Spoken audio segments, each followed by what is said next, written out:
옛날에는 보니까 치과마다 수가가 많이 달랐던 것 같은데 솔직히 요새는 별로 차이 안 나는 걸로 알고 있는데, 어차피 보험 진료는 저희가 측정하는 게 아니라 나라에서 정해져 있는 거고, 레진도 많이 차이 나도 뭐 1, 2만 원 정도 차이? 이렇게로 알고 있거든요. 그래서 뭐 예를 들어 보통 10개 치과를 갔는데 8개가 비슷하고 2개가 뭐 너무 싸거나 너무 비싸다. 그럼 그 2개가 조금 이상한 거죠. 왜냐하면 뭐 크라운을 만드는데 성분이 뭐가 조금 다른다든지 간혹 그런 치과들이 있어요. 예를 들어 어떤 성분이 몇 % 이상 들어가야 되는데 그 기준을 안 지켰다든지. 그리고 보통은 그 수가 차이보다는 예를 들어 똑같이 신경치료하고 씌워도요, 신경관 개수도 다르고요. 그 다음에 너무 안 좋은 사람들은 거기다 포스트라고 기둥까지 받거든요. 그 기둥의 거의 가격이 10에서 15만 원 정도예요. 그래서 아마 그런 거에서 차이가 날 거예요. 그러니까 더 살리기 어려운 치아일수록 비용이 더 조금 많이 드는 거. 예를 들어 나 신경치료하고 씌웠는데 얘를 얼마 들었어? 나는 얼마 들었어? 조금 차이가 나는 거는 아마 술식의 차이도 있고, 신경관 개수도 다르고, 기둥을 세웠냐 안 세웠냐도 다르고, 그리고 뭐 내부에 코어를 했냐 안 했냐, 그러니까 다 개개인마다 조금씩 상황이 다르기 때문에 뭐 몇만 원 정도는 차이가 날 수는 있는데 뭐 3, 40 이렇게까지는 차이가 안 나는 걸로 알고 있어요. 그리고 보통은 수가보다는 개수의 문제일 거예요. 이 치아를 지켜봐도 된다? 아니면 그냥 치료하자? 이것 때문에 보통은 많이 나는 거고요. 하나에 대한 수가는 제가 알기로는 비슷한 걸로 알고 있어요. 임플란트도 반평생 쓴다고는 하지만 관리를 못하면 임플란트 주위 치주염이 또 생길 수 있어요. 그러니까 잇몸 치주염 생기는 것처럼 임플란트도 심으면 끝이 아니라 똑같이 관리해줘야 되거든요.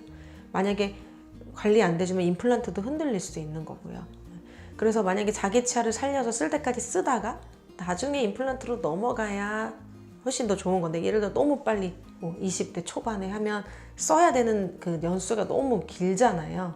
그동안 계속 관리를 해야 되고, 그리고 아무래도 뭐 그 본인 치아는 약간의 움직임이 있거든요. 그 자연스러운 움직임. 근데 임플란트는 그런 게 없어요. 완전 움직임이 없거든요.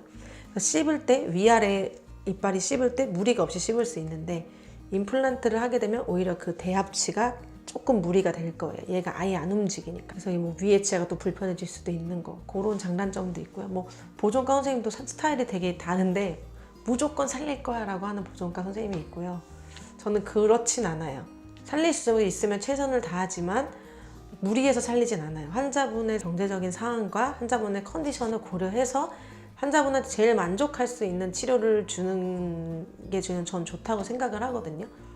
예를 들어 아이 80세 드신 할머니 오셨는데 비용적으로도 임플란트가 훨씬 더 도움이 되고, 신경치료할 때 힘들게 여러 번 마취해서 내원도 여러 번 하셔야 되는데 그렇게 해서 1, 2년도 못 쓰고 또 몇 번 오시게끔 하는 것보다는 이럴 때는 임플란트를 권해드리고, 예를 들어 뭐 18살이에요. 제가 볼 때 너무 아까운 거예요. 일단 뭐 오래 못 쓴다고 하더라도 사람마다 또 달라요. 그래서 5년 이상 10년 이상 쓸 수도 있으니까 제가 봤을 때 환자분들의 나이도 고려하고 충분히 상담 후에 보통은 진행을 하게 돼요.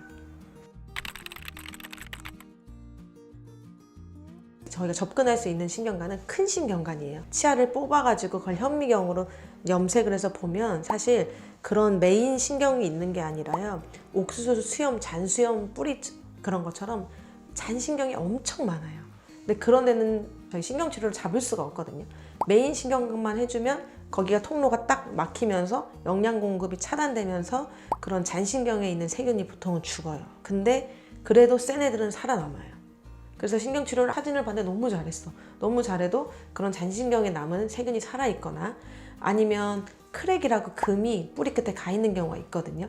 그 금을 통해서 세균이 왔다 갔다 하는 거예요. 그래서 보통 가장 큰 원인은 그런 잔신경에 남은 세균이라든지 아니면 뿌리에 미세한 크랙이라고 금이 가 있는 경우.